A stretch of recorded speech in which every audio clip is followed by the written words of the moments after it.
22 de novembro de 1980. Perto de Sacramento, Califórnia, a polícia responde a uma chamada na remota zona rural. A vítima, uma jovem baleada a queima-roupa. Ela havia sido sequestrada, amarrada e abusada sexualmente. Ela parece ser mais uma vítima de uma série de crimes apelidados de assassinatos de escravas sexuais. A mídia toda estava nesse caso. As autoridades policiais se preocupavam com a segurança pública. Isso poderia acontecer de novo? Já aconteceu outra vez? Poderia estar ligado a outros homicídios não solucionados? Junto com a polícia, há aqueles que acompanham a investigação de perto, em imagens, no papel e em vídeo. Eles são as primeiras testemunhas do público. Através de seus olhos, eles capturam nossos capítulos mais sombrios do crime.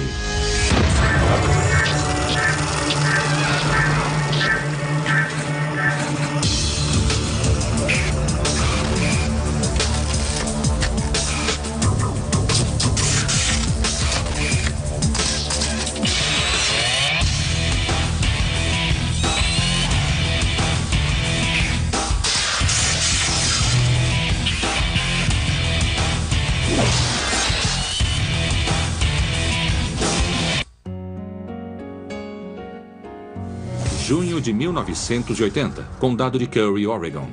O clima quente do litoral, a atmosfera descontraída e sua beleza natural robusta atrai milhares de visitantes a cada ano. Bom, fica no sul da costa de Oregon, bem de frente para o mar, na principal área turística. Muita gente pescando, muita gente acampando, esse tipo de coisa. O aumento de turistas muitas vezes aumenta as taxas de criminalidade, mas assassinatos e casos de pessoas desaparecidas são relativamente raros. Tivemos uma série de incidentes em que as pessoas escalavam nas rochas e acabavam no mar. Mas uma pessoa desaparecer não é muito comum.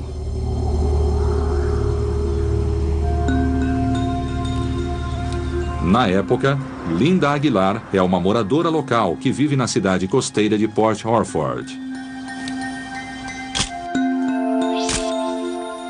Linda Aguilar era uma jovem de 21 anos de idade. Os amigos dela a descreveram como uma pessoa amigável e extrovertida. O namorado dela era um pescador comercial, trabalhava nos barcos. Ela supostamente estava grávida de 4 a 5 meses e eu acho que sua vida praticamente girava em torno de seu filho e de sua gravidez naquele momento. 7 de junho de 1980. Sem o seu próprio carro, Linda decide ir de carona da sua casa no sul de Port Orford até a maior cidade do condado de Curry, Praia do Ouro. Ela tinha uma consulta médica naquele dia e veio à Praia do Ouro para esse compromisso. Naquela noite, Linda não consegue voltar para casa. O namorado dela pensa que ela pode estar visitando a família ou amigos na região, mas com o passar das horas, ele começa a se preocupar. Inúmeros telefonemas e nenhuma pista sobre seu paradeiro. Incapaz de localizá-la, o namorado de Linda imediatamente vai até a polícia. Ela foi dada como desaparecida. Foi designado para começar a trabalhar no caso. Nós conversamos com muita gente para tentar determinar se ela conseguiu voltar para Port Orford ou se alguém tinha ouvido falar dela ou se houve algum problema com o namorado que pudesse fazer ela ir embora. Naquele ponto, foi desconcertante, simplesmente não sabíamos o que tinha acontecido com ela. Enquanto o relatório de uma pessoa desaparecida circulava por todo o estado, a polícia pedia ajuda para a comunidade. Através de artigos de jornais, por meio de informações da estação de rádio local, pedimos para qualquer um que tenha visto ela que entrasse em contato com o escritório do xerife. Um morador local se apresenta. Na tarde em questão, ele afirma que estava dirigindo ao longo da estrada perto da Praia do Ouro, quando viu uma mulher na beira da estrada, cuja descrição se encaixava com Linda. Enquanto ele passava, uma van parou para oferecer carona à jovem. O homem acredita que a van era de cor dourada. Ele estava tão vago sobre aquilo no início. Não tínhamos certeza do que realmente ele havia visto. Tudo que ele viu foi de relance, rápido demais, enquanto ele passava por perto. Embora a observação pudesse ser legítima, a polícia não podia fazer muita coisa sem um número de placa ou marca e modelo da van. À medida em que os dias passavam, os temores de um crime cresciam. Sinceramente, eu pensei que ela havia sido abordada e sequestrada. Não haviam outras indicações. A outra possibilidade era o namorado dela, que poderia ter tido uma briga com ela e, nesse caso, ele poderia ter se livrado dela em seguida. 2 semanas depois, 2 turistas alemães visitam a área, passeando com seu cão perto de uma praia popular. O cão estava agindo de forma engraçada. Atraiu a atenção do turista e quando ele foi ver no que o animal estava interessado, ele viu parte de um quadril e parte de um pé saindo da areia. Eles rapidamente avisaram as autoridades de que um corpo havia sido encontrado na praia e que a pessoa estava morta. A fita policial logo circunda a descoberta sombria. O detetive Denton ajuda a analisar a cena. Meu papel era lidar com as provas, fotografar a cena do crime. Toda vez que você remove uma pá de areia, cada vez que você toca em alguma coisa, muda algo de lugar, você tem que marcar e fotografar a área. A polícia lentamente descobre a vítima do sexo feminino. As cordas de nylon confirmaram as suspeitas de um crime. As mãos estavam atrás das costas e as pernas foram amarradas. Estava muito óbvio de que era um caso de homicídio ou assassinato. As pessoas não morrem assim, sem ajuda. A polícia não poderia confirmar uma identidade até que o corpo estivesse totalmente escavado. Ao que tudo indica, a desaparecida Linda Aguilar, junto com seu bebê, foram assassinados. Uma autópsia revela a brutalidade completa do crime. Junto com ferimentos na cabeça, um patologista encontra areia nos pulmões de Linda, sugerindo que ela tenha sido enterrada viva. Sua família ficou chocada e desesperada com a maneira pela qual Linda tinha sido morta. E não havia nenhuma explicação sobre o porquê ou sobre quem pudesse estar envolvido. Para a polícia, a corda de nylon usada para amarrar a vítima pode até ter uma certa ligação com o assassino. As cordas estavam em estado crítico. Os nós, como foram amarrados, até o número de fios que havia naquela corda. O tipo de corda que estava sobre ela era frequentemente usado a bordo de barcos de pesca comercial. O que, nesse caso, nos levava ao namorado.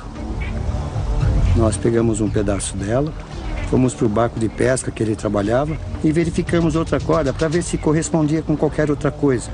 A corda não teve ligação nenhuma com o que encontramos no barco de pesca. Não só do barco de pesca que ele trabalhava, mas também em sua residência. A contagem de fios não batia. E o seu álibi parecia muito sólido naquele momento. Ele fez um exame de polígrafo, o qual eu administrei. Havia indícios de que ele provavelmente estaria sendo sincero e nós o deixamos de lado como principal suspeito e, naquele momento, nós começamos a nos concentrar em outras informações que tínhamos, seguindo todas as pistas. As pistas incluem uma possível testemunha ocular do sequestro de Linda. O homem que acreditava ter visto Linda entrar em uma van é entrevistado novamente, dessa vez sob hipnose.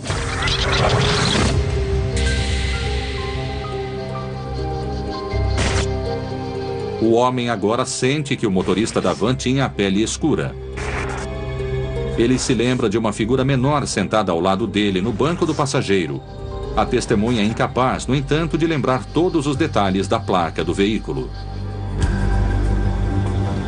Parecia que ela tinha sido pega por viajantes estranhos e, claro, eles não estavam mais por perto. Então, nós chegamos a um beco sem saída depois de seguir todas as pistas. Com o passar das semanas, o caso é arquivado pela polícia do condado de Curry. Mas no sul da Califórnia, a van misteriosa em questão está agindo outra vez. Quem quer que esteja lá dentro está prestes a atacar novamente. Julho de 1980. No condado de Curry, Oregon, a investigação do sequestro e assassinato de Linda Aguilar e seu bebê chega a um beco sem saída. A única pista é uma vaga descrição de uma van que poderia ter sido usada no dia em que ela desapareceu. Embora o caso tenha atraído muita atenção da mídia local, poucos sabem o que aconteceu 700 quilômetros ao sul, em Sacramento, Califórnia. Embora menor do que muitas outras cidades do estado Dourado, Sacramento recentemente teve que lidar com sua própria onda de crimes semelhantes. Departamento de Polícia do Condado de Sacramento.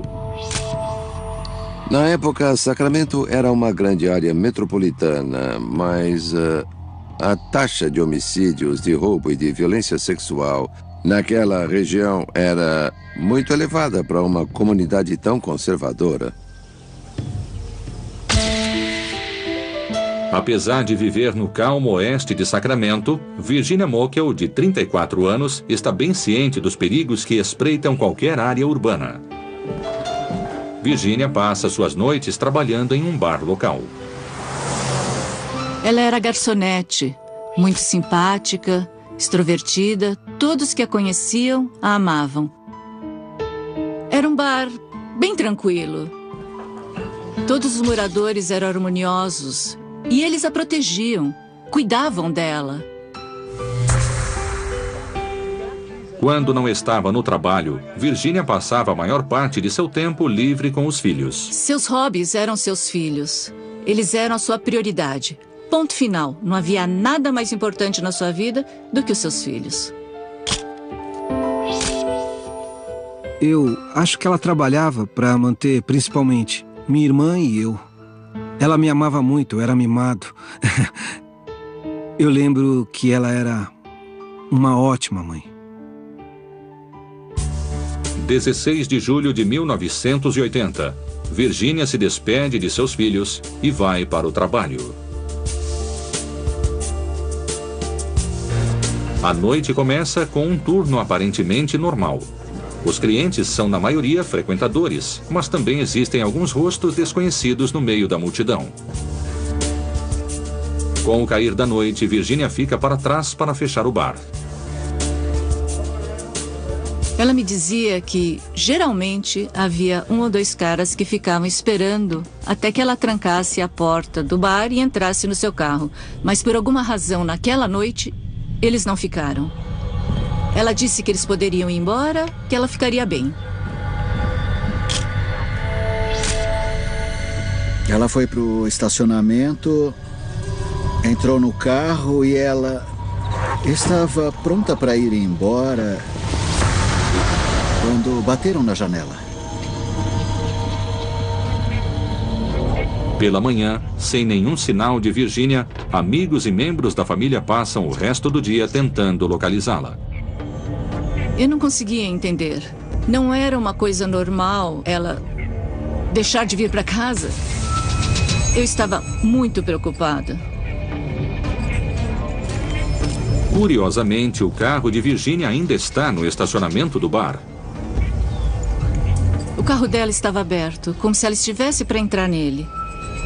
Eu esperava que nada de ruim tivesse acontecido, mas, no fundo, você sempre sabe quando algo ruim acontece. A polícia local é notificada. Depois de verificar hospitais e necrotérios da região, eles abrem o processo de pessoa desaparecida. A investigação começa no bar onde ela trabalhava. Eles estavam tentando rastrear todos que estavam no turno da noite em que ela desapareceu. A polícia logo se focou nos rostos desconhecidos que estavam no bar na noite do crime. Entre eles, um grupo de homens que passaram um dia em um rio próximo. Um homem de negócios que alguns moradores acharam suspeito. E um casal violento de Sacramento. A polícia fala com os suspeitos individualmente por telefone. As histórias de todos eles parecem bater, e ninguém é capaz de oferecer qualquer informação a respeito de onde Virginia Mokel pode ter desaparecido. À medida que os dias passam, Virginia parece ter desaparecido no ar. Ao mesmo tempo, os filhos de Virginia estão confusos com o desaparecimento repentino de sua mãe. Achei que ela tivesse desaparecido ou nos deixado. E ele dizia: vamos procurar a minha mãe, ela está perdida. Isso corta o coração. Quando você ouve um menininho querendo ajuda para encontrar sua mãe, porque ela está perdida, é devastador. –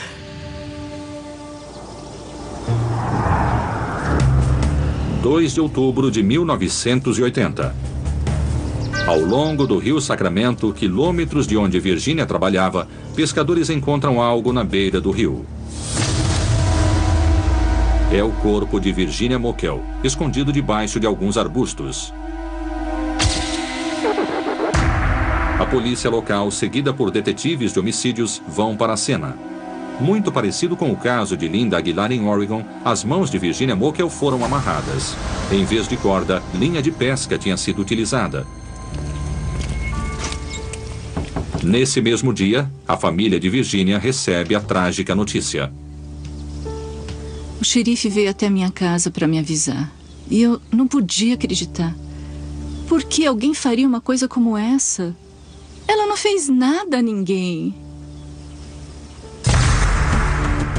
Corpo é encontrado.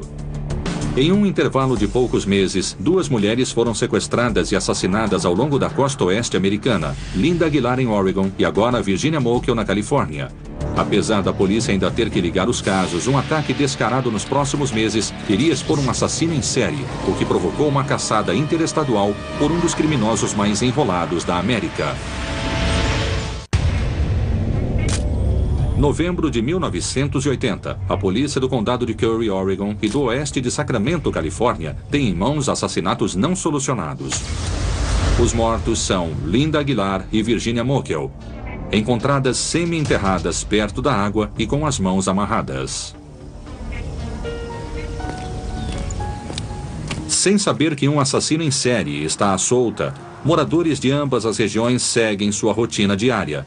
Entre eles estão Mary Beth Sowers e Craig Miller, 2 estudantes universitários que vivem em Sacramento, a poucos quilômetros de onde Virginia Mokel desapareceu.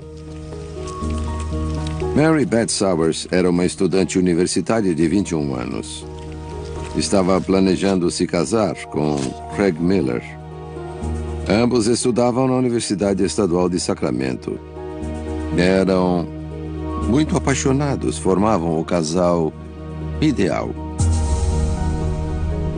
Pareciam estar no caminho certo. Em 1º de novembro de 1980, Craig e Mary Beth participam de um evento de fraternidade em um restaurante em Sacramento. Com o cair da noite, os 2 se despedem dos colegas e vão embora.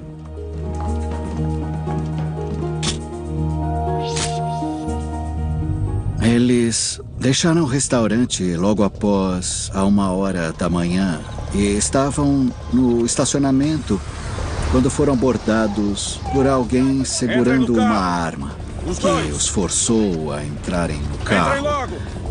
Entrem no carro! Acontece que um dos irmãos de fraternidade de Craig Miller estava no estacionamento na hora e ele viu tudo acontecer. Ele tentou intervir, ele sabia que havia algo errado, mas quando chegou no carro, a motorista mandou ele se afastar e foi o que ele fez.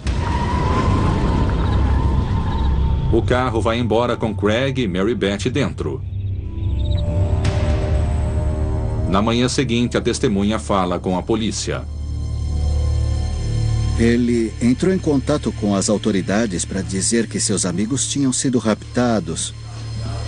O irmão da fraternidade conseguiu ver bem os ocupantes do carro e foi capaz de contar à polícia tudo o que ele tinha visto, descrevendo as 2 pessoas que estavam no carro com seus amigos.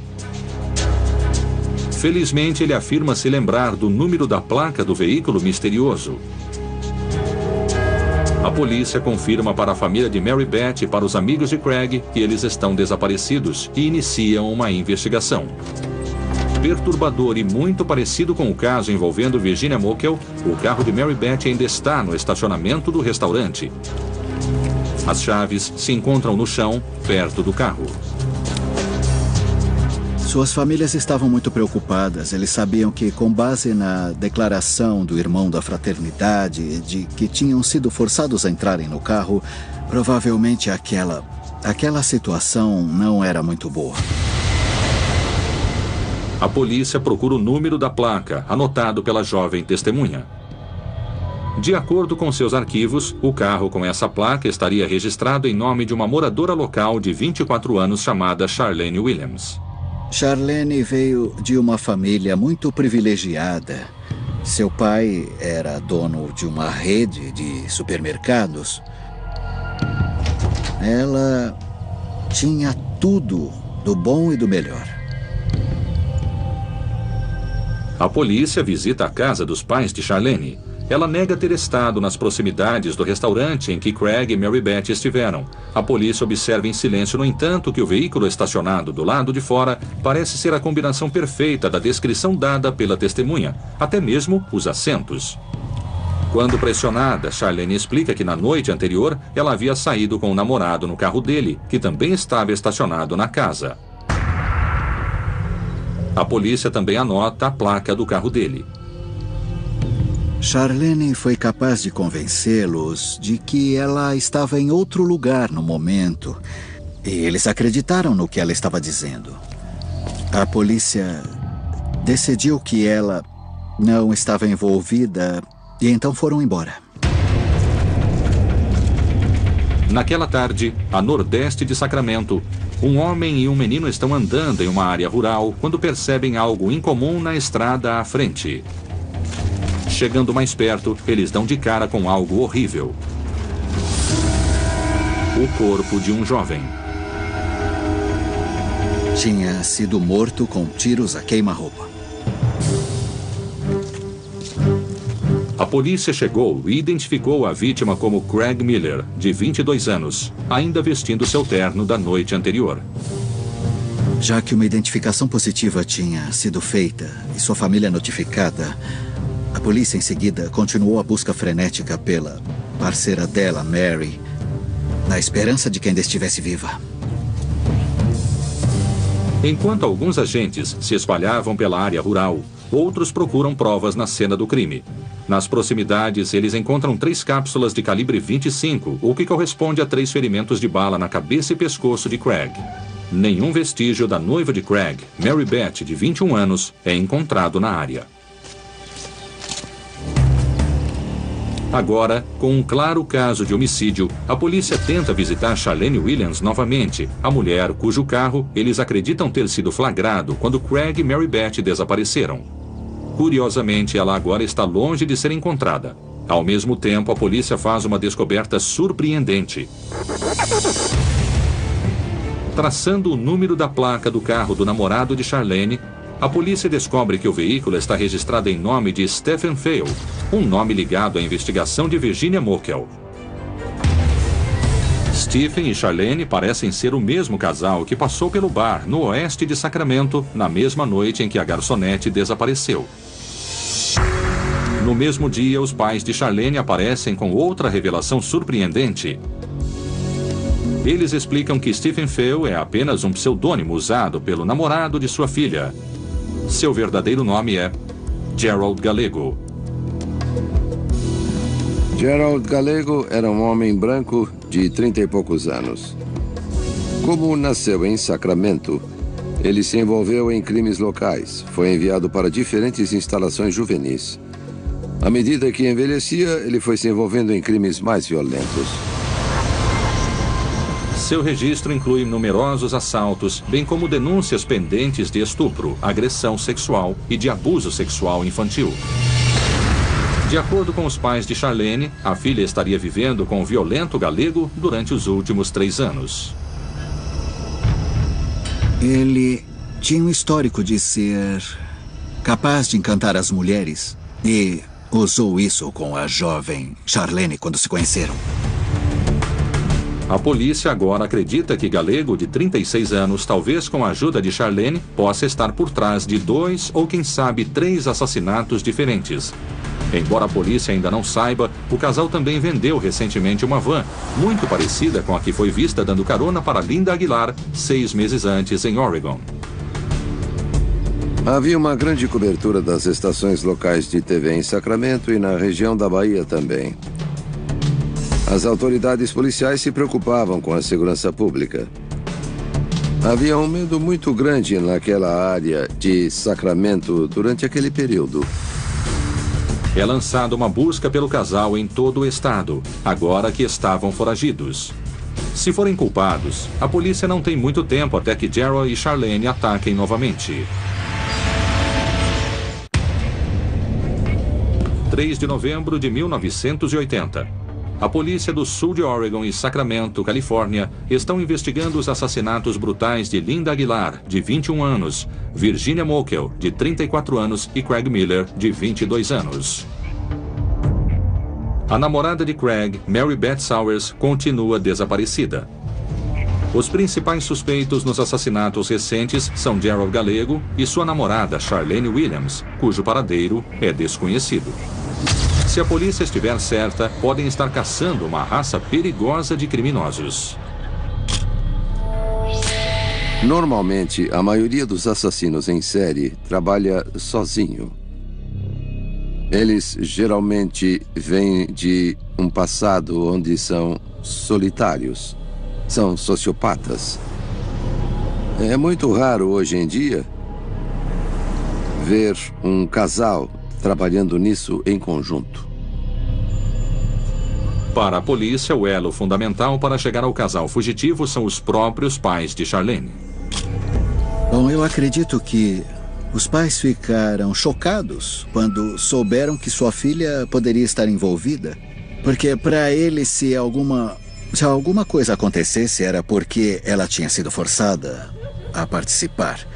A polícia esperava usar a mãe de Charlene para ajudar a localizá-los, já que aparentemente eles estavam ficando sem dinheiro naquele momento e ela era a única pessoa que poderia ajudá-los nesse sentido. Como esperado, Charlene entra em contato. Embora ela não revele sua localização exata, ela conta à mãe que eles teriam deixado a Califórnia e estariam em Nevada. A pista transforma a busca estadual em uma caçada federal. O FBI se envolveu no caso, já que os suspeitos haviam cruzado fronteiras estaduais. Já estavam atrás deles naquele momento. Um dia depois, a polícia localiza o carro de Charlene abandonado em um estacionamento em Reno, o mesmo carro que eles acreditam ter sido usado para raptar Craig e Mary Beth.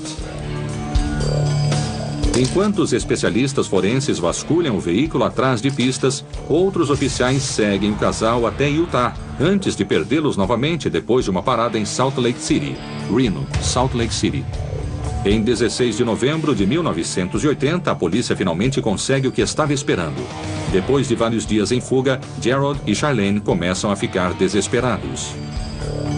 Eles estavam em um hotel e estavam tentando descobrir para onde ir, o que fazer e em quem confiar, se é que podiam confiar um no outro.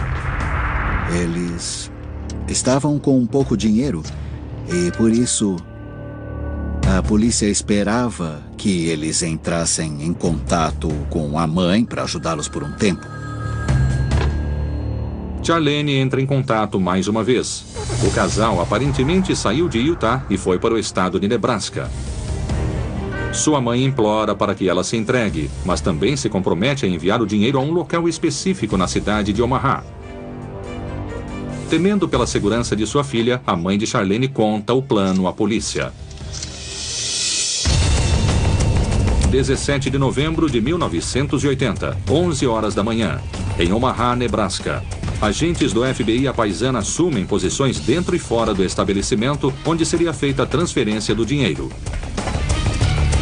20 minutos depois, eles avistam seus principais suspeitos. Gerald mantém distância na rua, enquanto Charlene entra sozinha. Enquanto ela se aproxima do caixa, recebe imediatamente voz de prisão. No mesmo instante, os oficiais do lado de fora pegam Gerald e o levam sob custódia.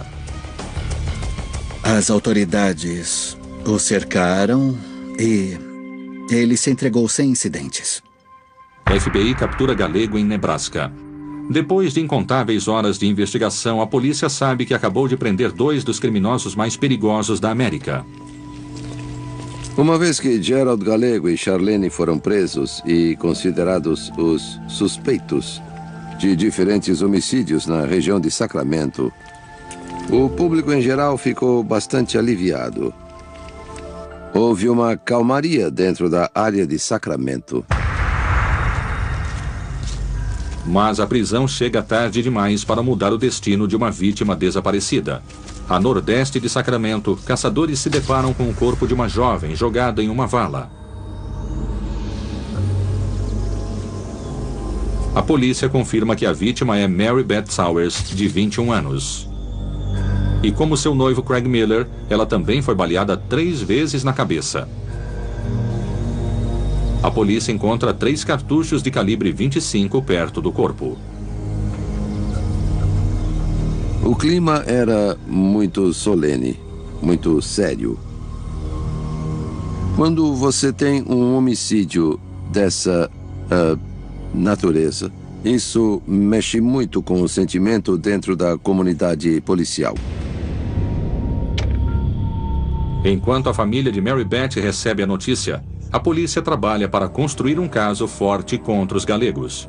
Além de relatos de testemunhas oculares que os conectem a 2 sequestros diferentes, eles não têm muito em termos de provas para acusar o casal pelos assassinatos. No laboratório do Departamento de Justiça, o perito forense Torrey Johnson procura esse elemento de ligação. Usando um microscópio de comparação, ele examina os cartuchos calibre 25 e as balas recém-recuperadas das cenas dos crimes. Cada projétil é marcado de uma forma única pela arma que o disparou, um tipo de impressão digital balística. Duplicar armas de um fabricante vai deixar as mesmas características de classe. Mas dentro estão as marcas microscópicas e é aí que vemos a variação, mesmo em armas que parecem idênticas. Bem, nesse caso, o primeiro passo para mim era ver se os cartuchos ou as balas da cena do crime de Miller tinham alguma relação com os cartuchos e balas da cena do crime de Sowers. E eles tinham, estabelecendo então que uma única arma foi usada nos 2 assassinatos. Mas a própria arma do crime está desaparecida. Uma busca na casa de Galego faz aparecer uma caixa nova de munição calibre 25, mas nada da arma, a qual poderia ligá-lo diretamente aos crimes. Uma pista interessante proporciona um possível avanço. Após a extensa cobertura da mídia, uma mulher que costumava trabalhar com Galego chama a polícia. Ela se lembra dele carregando uma arma calibre 25 no trabalho um dia. Pelo que entendi, Gerald Galego estava trabalhando como garçom e aparentemente alguém dormiu no bar. Talvez querendo mostrar a arma e assustar o homem, ele atirou para cima. Claro que as balas ficaram no teto. A informante mostra aos detetives a localização exata do incidente.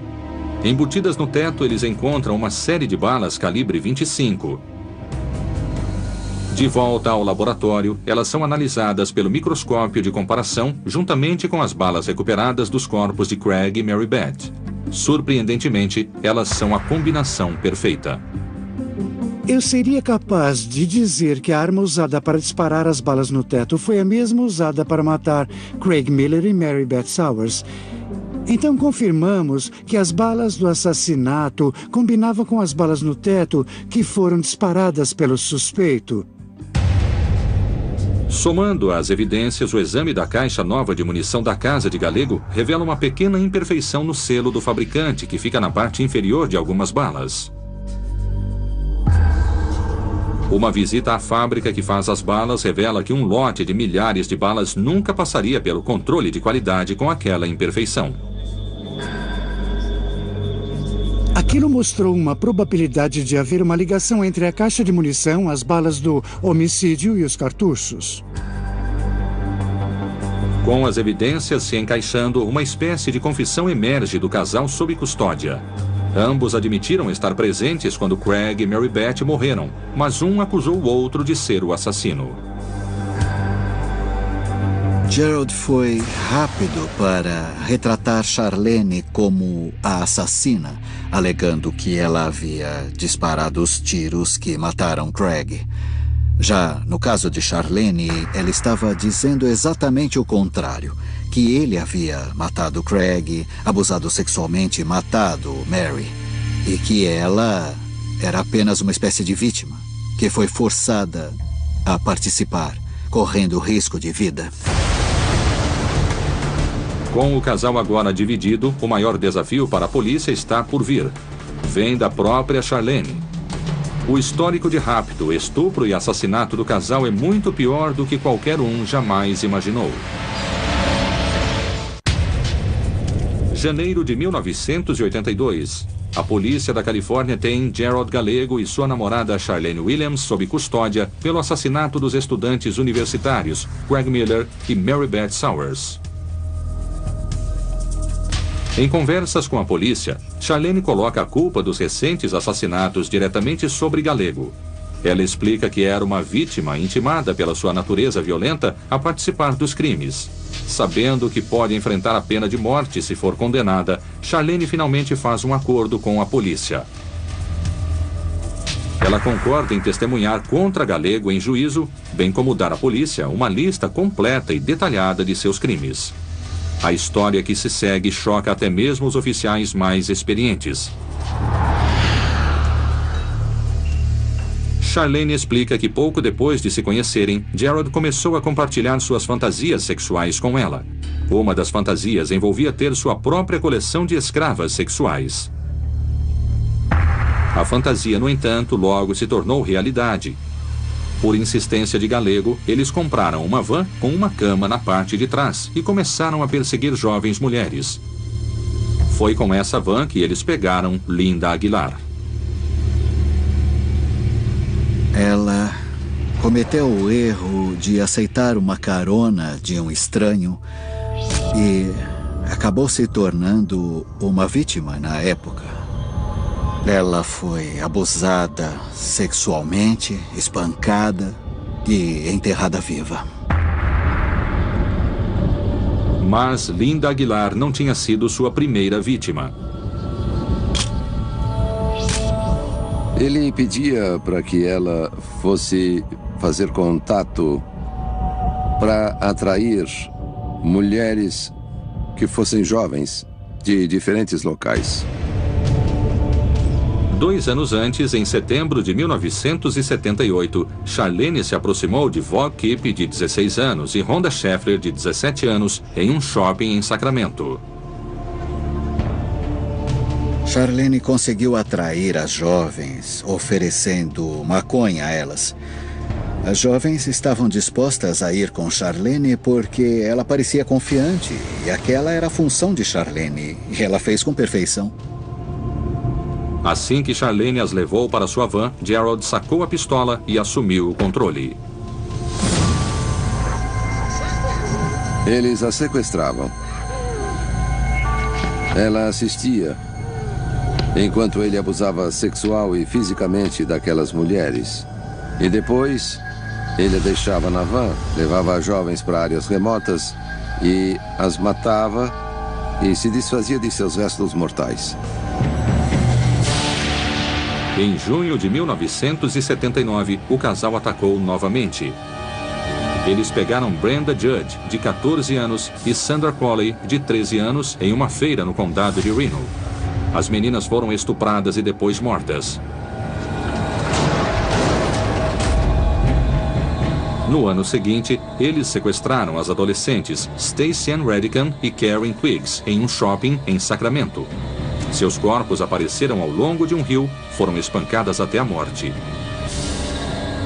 Em sua última onda de ataques, o casal pegou Virginia Mokel do estacionamento do bar onde ela trabalhava. Depois, poucos meses mais tarde, Craig Miller e Mary Beth Sowers se tornaram suas últimas vítimas. Chocada com a confissão, a polícia confirma os detalhes dos crimes.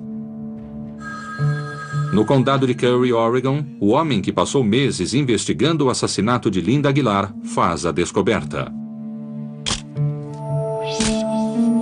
Um policial me chamou, descreveu o caso para mim e descreveu o homicídio, me dizendo: a nossa testemunha disse que sua vítima ainda estava viva quando a enterrou. Bom, é claro que aquilo foi a chave para solucionarmos o caso bem ali. Tudo encaixava o nosso caso ao de Linda. Com 10 vítimas, a notícia dos assassinatos das escravas sexuais atinge comunidades da costa oeste como uma bomba. Foi apenas quando o público entendeu perfeitamente quantos homicídios diferentes Gerald Gallego tinha cometido que o impacto maior ocorreu, pelo fato de ter acontecido por um período de tempo muito longo. E eu acho que houve um grande choque para a comunidade local.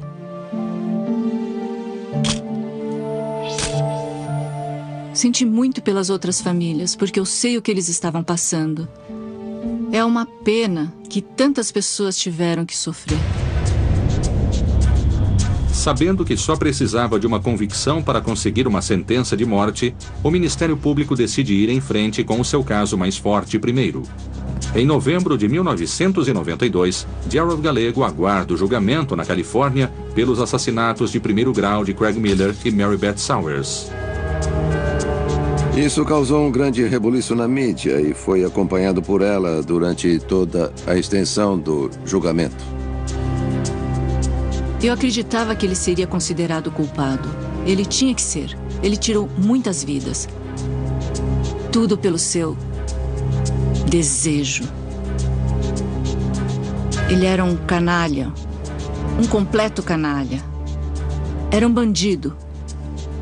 Pelo menos para mim. Junto com as evidências da balística, a polícia agora tem uma testemunha. Como parte de seu acordo com os promotores, Charlene toma posição contra o seu ex-namorado. Somando-se ao drama do tribunal, Gallego rejeita o conselho legal e representa a si mesmo. De algum modo, ele estava confiante de que seria absolvido pelo júri. Ele tentou retratar Charlene como sendo vilã e não a vítima.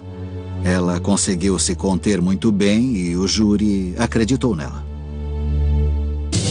Em maio de 1983, o júri considera Gerald Gallego culpado por assassinato de primeiro grau e sequestro.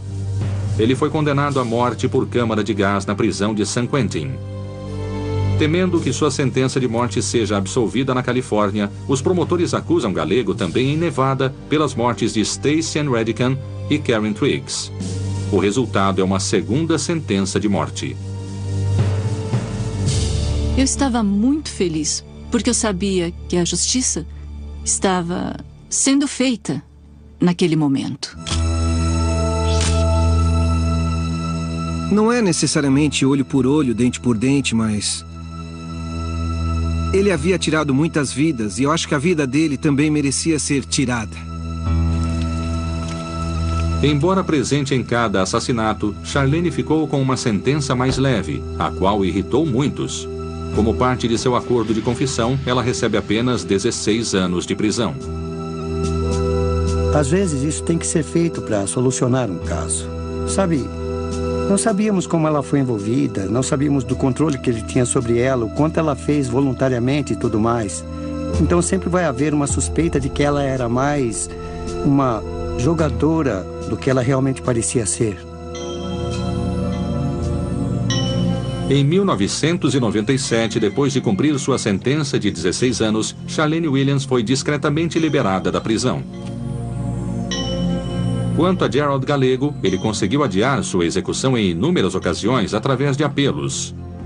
Em 2002, no entanto, ainda esperando no corredor da morte, ele sucumbiu a uma longa batalha contra um câncer. Até hoje, a dor e o sofrimento causados pelos assassinatos das escravas sexuais continuam. A lembrança dos galegos, viajando para cima e para baixo pelos estados, inúmeras vezes, fazendo várias vítimas. traz sempre medos e memórias que irão perdurar por muito tempo. Quanto a Gerald Galego e Charlene Williams, eles ainda se destacam como uma das parcerias mais aterrorizantes já encontrada pela polícia americana. Ele arruinou muitas famílias, separou muitas famílias. Estou feliz por aquele canalha não ser mais uma ameaça para a sociedade. Acho que a morte seria a sentença mais apropriada. Pena que não foi realizada, mas isso não vem ao caso. Ele sofreu. Ele sofreu.